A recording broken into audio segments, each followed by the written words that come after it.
A'udzu billahi minasyaitonir rajim. Bismillahirrahmanirrahim. Assalamualaikum warahmatullahi wabarakatuh. Alhamdulillahirrahimir rahman. 'Allamal Qur'an, khalaqal insana 'allamahul bayan. Wa asyhadu an la ilaha illallah wahdahu la syarikalah. Anzalal Qur'an hudal linnasi wa bayyinatin minal huda wal furqan. Wa asyhadu anna sayyidana wa habibana wa nabiyyana Muhammadan abduhu wa rasuluh sayyidu waladi adnan sallallahu alaihi wa ala alihi wa azwajihi wa khulafaihi wa jami'i ashabihi wa man tabi'ahum bi ihsan. Amma ba'd, ikhwati wa akhwati peserta studi Islam Al-Hisbah, a'azzani Allahu wa iyyakum. Alhamdulillah, kita telah memasuki halaqah yang ke-12, yaitu halaqah yang terakhir di dalam kajian online kita ini.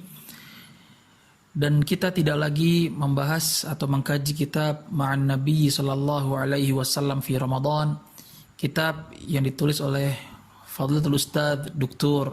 Falih bin Muhammad As-Sughair hafizahullahu ta'ala. Dikarenakan bab yang akan kita kaji kali ini itu tidak terdapat atau tidak ada di dalam kitab tersebut.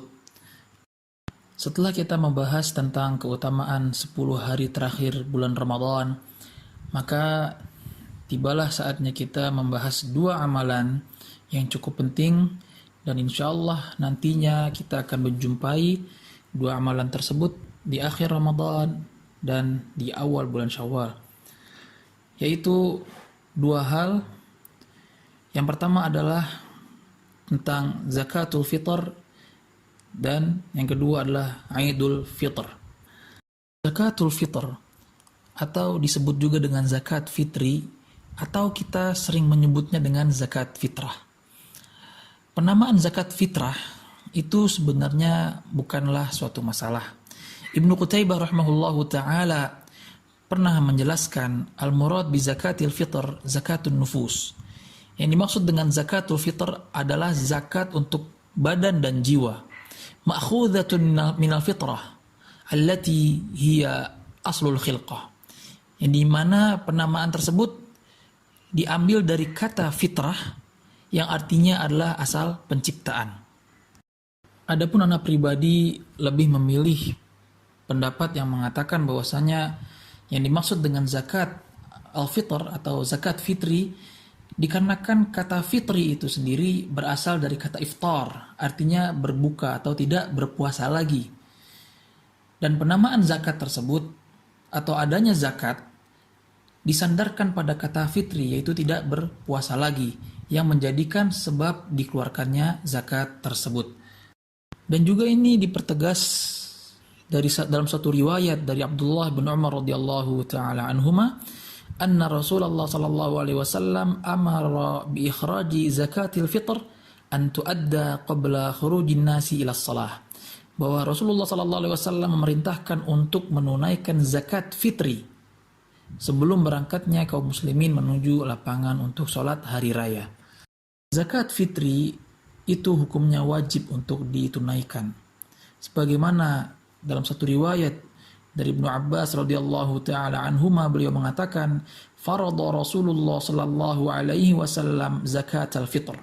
Rasulullah sallallahu alaihi wasallam telah mewajibkan zakat fitri, tuhratan lis-shaimi minal laghwi awir rafath, sebagai bentuk pembersih orang yang berpuasa dari perbuatan sia-sia dan dosa, wa tu'matan lil masakin, yaitu sebagai bentuk kedermawanan memberikan makan bagi orang-orang miskin.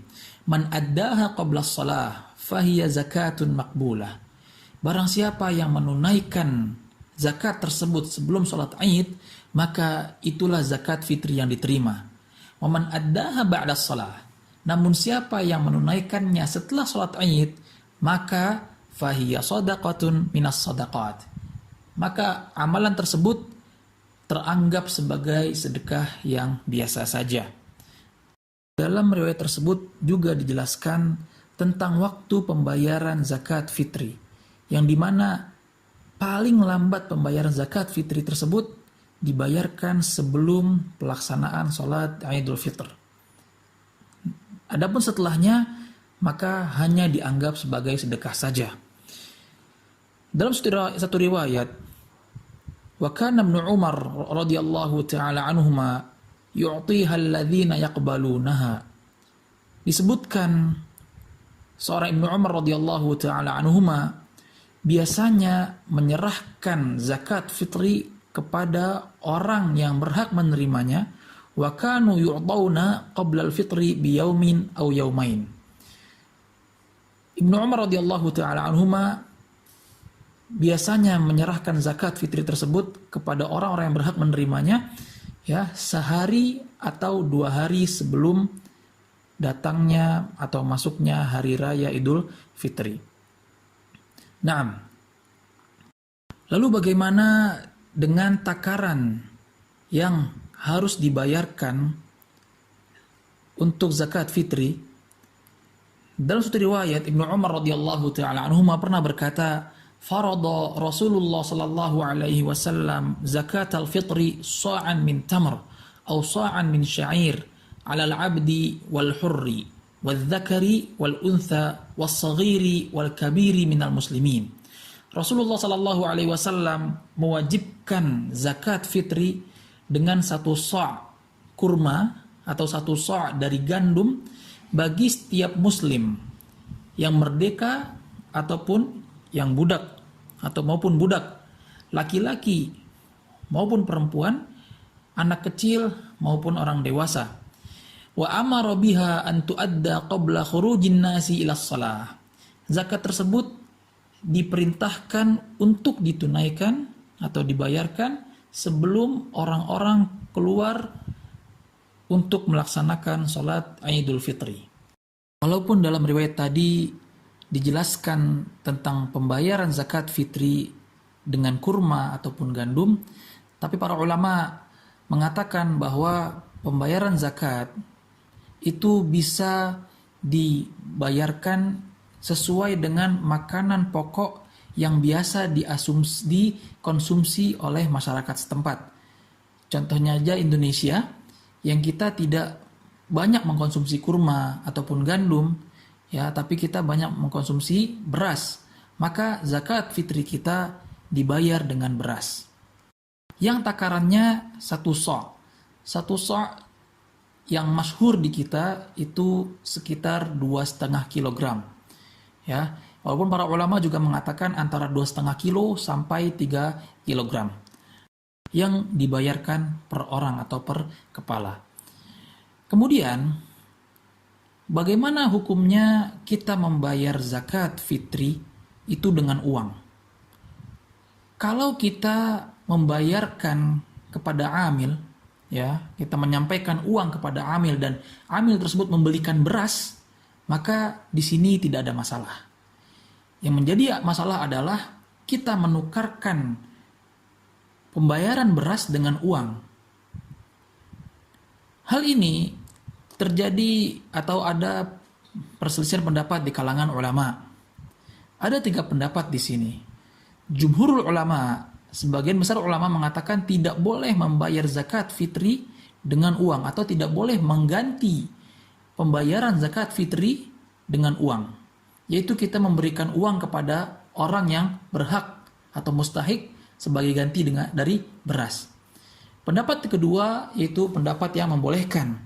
Dan ini merupakan pendapat dari ulama Hanafiyah pun juga para ulama terdahulu seperti Umar bin Abdul Aziz, Al-Hasan Al-Basri, Al-Thawri, dan Ibnu Mundhir rahimahumullahu ta'ala. Pendapat yang ketiga yaitu pendapat Ibnu Taimiyah rahimahullahu ta'ala yang mengatakan boleh membayarkan zakat dengan uang atau mengganti ya pembayaran zakat dengan uang cash kalau memang uang tersebut lebih diperlukan, ya, kebutuhannya lebih mendesak dibandingkan kita membayar dengan kebutuhan pokok. Ana pribadi lebih mengambil pendapat yang pertama, yaitu tidak boleh kita membayarkan atau memberikan uang sebagai bentuk zakat fitri kita, ya, dan itu dijadikan sebagai pengganti beras. Tidak. Maka apa? Kita tetap membayarkan beras kepada amil atau melalui amil kepada orang-orang yang berhak untuk mendapatkannya. Ikhwati wa akhwati peserta studi Islam Al-Hisbah, azani Allah wa iyyakum. Permasalahan yang kedua yaitu tentang hukum sholat Idul Fitri beserta penjelasan tentang adab-adabnya.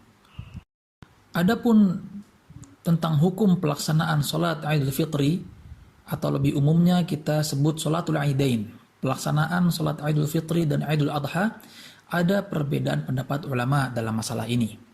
Pendapat yang pertama yang menyatakan bahwa hukum sholat al-Idain adalah sunnah muakkadah, dan ini merupakan pendapat dari Imam Malik dan Imam Asy-Syafi'i rahimahumallahu ta'ala. Pendapat yang kedua yaitu pendapat dari Imam Ahmad rahimahullahu ta'ala bahwa hukumnya adalah fardu kifayah. Adapun pendapat yang ketiga, dan ini merupakan pendapat dari Imam Abu Hanifah rahimahullahu ta'ala, pun juga merupakan pendapat dari atau diriwayatkan dari Imam Ahmad rahimahullahu ta'ala. Pendapat ini juga dipilih oleh Syekhul Islam Ibnu Taimiyah dan Imam Asy-Syaukani rahimahumallahu ta'ala, dan juga dipilih oleh ulama kontemporer yaitu Syekh bin Baz dan Syekh Ibnu Utsaimin rahimahumallahu ta'ala, bahwa hukum melaksanakan atau pelaksanaan salat al-Idain, salat Idul Fitri dan Idul Adha adalah wajib bagi setiap muslim. Dan seorang muslim berdosa jika meninggalkan atau tidak melaksanakan kedua salat tersebut. Tentunya kewajiban untuk melaksanakan salat Idain tersebut didasari oleh satu riwayat dari Ummi Atiyah radhiyallahu taala anha. Beliau berkata, amarona Rasulullah sallallahu alaihi wasallam an nukhrijahunna fil fitri wal adha. Bahwa Rasulullah sallallahu alaihi wasallam memerintahkan kami, yaitu para sahabiyat, agar mengeluarkan para wanita untuk hadir dalam pelaksanaan salat Idul Fitri dan Idul Adha. Al-awatiqa wal huyyada wa dhawatul khudur. Para wanita yang merdeka dan sudah atau mendekati baligh, yang sedang haid dan yang sedang dipingit atau yang masih perawan. Fa ammal huyyad fayatazilna as-salah wa yashhadna al-khaira wa da'watal muslimin. Adapun bagi mereka yang sedang haid, maka hendaknya menjauh dari tempat salat, yaitu tidak duduk bersama kaum muslimat yang sedang sholat, di tempat mereka sholat. Boleh hadir di musola atau lapangan, tapi tidak di tempat mereka sholat, tidak di tempat orang yang sedang sholat, agak menjauh dari tempat tersebut atau lapangan tersebut. Karena apa? Wa yashhadnal khaira, agar mereka itu menyaksikan kebaikan pada hari tersebut, wa da'watal muslimin, dan juga doa-doa umat Islam. Qultu, Ummi Atiyah radhiyallahu ta'ala anha berkata, ya Rasulullah, wahai Rasulullah, ihdana la yakunu laha jilbab. Salah satu di antara kami ada yang tidak memiliki jilbab, yaitu baju kurung, kita menyebutnya gamis. Qala, Rasulullah sallallahu alaihi wasallam bersabda, italbisha ukhtuha min jilbabiha. Maka hendaknya saudarinya meminjaminya jilbab, agar dia bisa datang ke musholla bersama kaum muslimin, kaum muslimat, hadir untuk melaksanakan sholat al-Id atau sholat Idul Fitri dan Idul Adha. Dan bagi wanita yang keluar hadir untuk melaksanakan sholatul Idain, perlu diperhatikan agar mereka tidak bertabarruj, yaitu tidak banyak berdandan. Syekh Muhammad bin Shalih Al-Utsaimin rahimahullahu ta'ala pernah menjelaskan, lakin yajibu alaihinna ay yakhrujna tafilat ghayra mutabarrijat wala mutatayyibat fayajma'na baina fi'li sunnah wajtinabi al-fitnah. Beliau rahimahullahu ta'ala menjelaskan, akan tapi wajib bagi mereka, yaitu kaum wanita yang hadir datang ke lapangan melaksanakan sholat al-Idain, untuk keluar tidak dengan wangi-wangian atau menampakkan perhiasan. Maka dengan cara itu dia telah menggabungkan beberapa sunnah atau telah melaksanakan sunnah dan menjauhi fitnah. Kemudian ikhwati wa akhwati peserta studi Islam Al-Hisbah rahimani wa rahimakumullah. Adab-adab yang perlu kita perhatikan dan juga kita aplikasikan ketika berhari raya Idul Fitri. Yang pertama adalah mandi pada hari Id sebelum kita berangkat menuju musalla. Dari Al-Imam Nafi' rahimahullahu ta'ala, beliau mengatakan, Anna Abdullah bin Umar kana yaghtasilu yaumal fitri qabla an yaghduwa ilal musalla. Bahwa Ibnu Umar radhiyallahu ta'ala anhuma mandi pada hari Idul Fitri sebelum beliau berangkat menuju lapangan. Al-Imam Al-Faryabi rahimahullahu ta'ala menyebutkan bahwa Sa'id ibn al-Musayyib rahimahullahu ta'ala mengatakan, sunnatul fitri thalath. Sunnah ketika Idul Fitri ada 3. Al-masyu ilal musalla, berjalan menuju lapangan. Wal aklu qabla al-khuruj, makan sebelum keluar. Yang kedua adalah memakai pakaian yang paling bagus. Sahabi Jabir bin Abdullah radhiyallahu ta'ala anhu, beliau mengatakan, kanat lin nabiy sallallahu alaihi wasallam jubbatun yalbasuha fil aidain wa yaumal jum'ah. Nabi sallallahu alaihi wasallam memiliki jubah yang khusus beliau gunakan hanya ketika hari raya dan hari Jumat. Berkata Al-Allamah As-Sindi rahimahullahu ta'ala dalam kitabnya Hasyiatus Sindi ala Nasa'i, beliau mengatakan, minhu ulim anna tajammul yaumul 'id kana 'adatun mutaqarriratun bainahum. Dari riwayat tadi disimpulkan bahwa berhias ketika hari raya merupakan kebiasaan yang mengakar di kalangan Nabi Shallallahu Alaihi Wasallam beserta para sahabatnya. Walam yunkirhan Nabi Shallallahu Alaihi Wasallam, dan Nabi Shallallahu Alaihi Wasallam tidak mengingkarinya. Fa'ulima baqauha, yang artinya kebiasaan tersebut itu tetap berlaku. Adapun adab yang ketiga yaitu makan sebelum keluar salat Idul Fitri. Dari Anas bin Malik radhiyallahu taala anhu, beliau mengatakan, kana Rasulullah sallallahu alaihi wasallam la yaghdu yaumal fitri hatta ya'kula tamarat. Rasulullah sallallahu alaihi wasallam tidaklah keluar berhari raya, yaitu melaksanakan salat Idul Fitri, sampai beliau memakan kurma.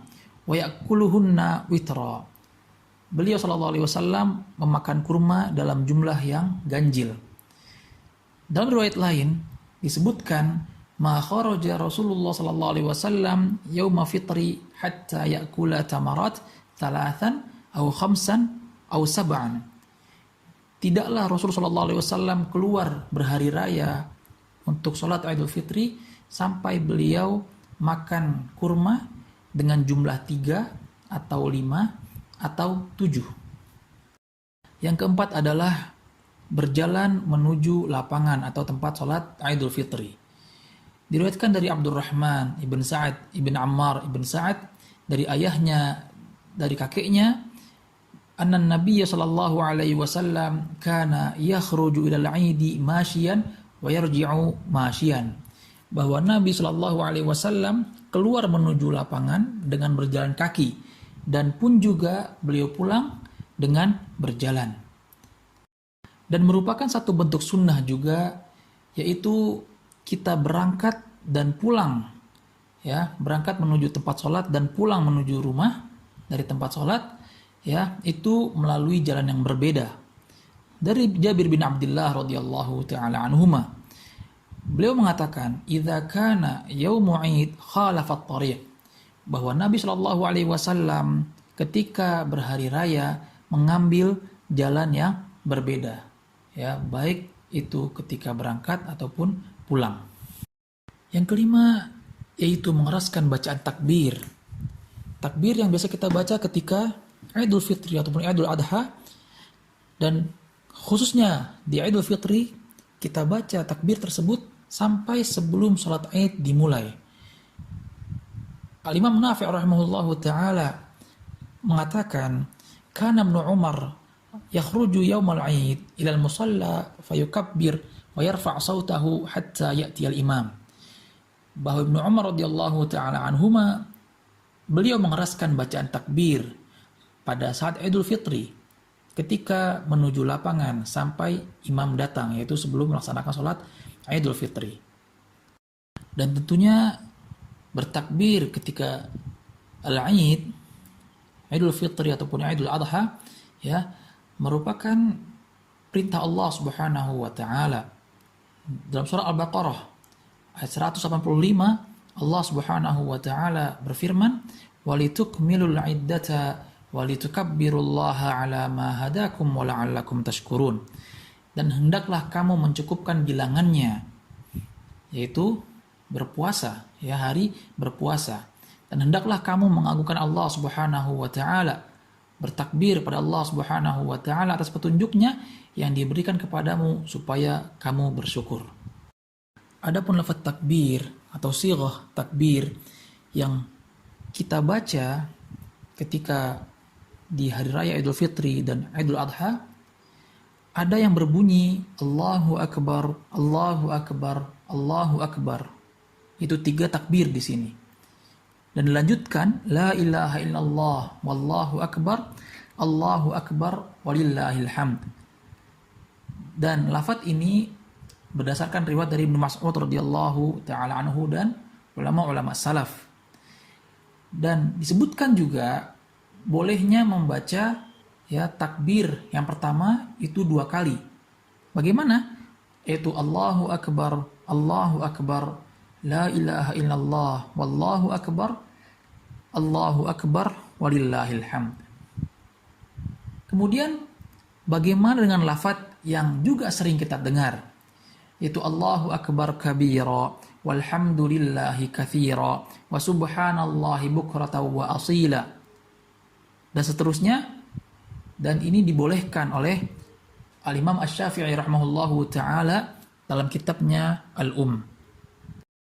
Lalu bagaimana dengan pelaksanaan sholat Idul Fitri itu sendiri? Yang dimana kita tahu sholat Idul Fitri ataupun sholat Idul Adha itu ada tata cara yang berbeda dengan sholat-sholat yang lainnya, khususnya di jumlah takbir. Diriwayatkan dari Ibunda Aisyah radhiyallahu taala anha, at-takbiru fil fitri wal adha al-ula 7 takbirat. Takbir ketika sholat Idul Fitri dan Idul Adha di rakaat pertama ada 7 takbir. Dan pada rakaat kedua, wa fi tsaniyah 5 takbirat. Ada 5 takbir. Ada perselisihan di antara atau kalangan ulama tentang jumlah takbir yang 7 pada rakaat yang pertama. Apakah takbiratul ihram yang kita lakukan di awal sholat itu sudah dihitung sebagai takbir yang pertama atau tidak? Pendapat yang pertama yaitu pendapat dari ulama Malikiyah dan Hanabilah, dan pendapat ini dipilih oleh Syekh bin Baz rahimahullahu taala berdasarkan dalil atau riwayat Ibnu Abbas radhiyallahu taala anhuma bahwa takbiratul ihram itu merupakan takbir yang pertama. Artinya setelah kita mengucapkan Allahu Akbar di awal sholat, kemudian membaca doa iftitah, setelahnya dilanjutkan dengan 6 takbir. Pendapat yang kedua yaitu mengatakan bahwa takbiratul ihram itu tidak dihitung sebagai takbir yang pertama. Takbir yang pertama dihitung setelah membaca doa iftitah. Dan ini merupakan pendapat dari ulama kalangan Asy-Syafi'iyah dan dipilih oleh Syekh Shalih Al-Fauzan hafizahullahu ta'ala. Dan permasalahan ini boleh kita memilih, baik itu pendapat yang pertama ataupun pendapat yang kedua. Adapun untuk rakaat kedua, takbir setelah kita bangun dari sujud rakaat pertama, maka itu tidak dihitung sebagai takbir yang pertama. Artinya setelah kita bangun dan kita boleh atau kita bertakbir 5 kali setelahnya. Berkaitan dengan doa di antara sela-sela takbir, baik itu takbir yang 7 ataupun takbir yang 5, lagi-lagi dalam masalah ini terjadi perselisihan pendapat ulama.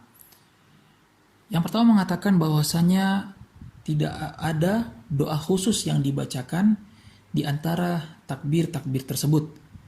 Hal ini dikarenakan tidak adanya dalil yang sharih, yang jelas dari Rasulullah Sallallahu Alaihi Wasallam tentang hal ini.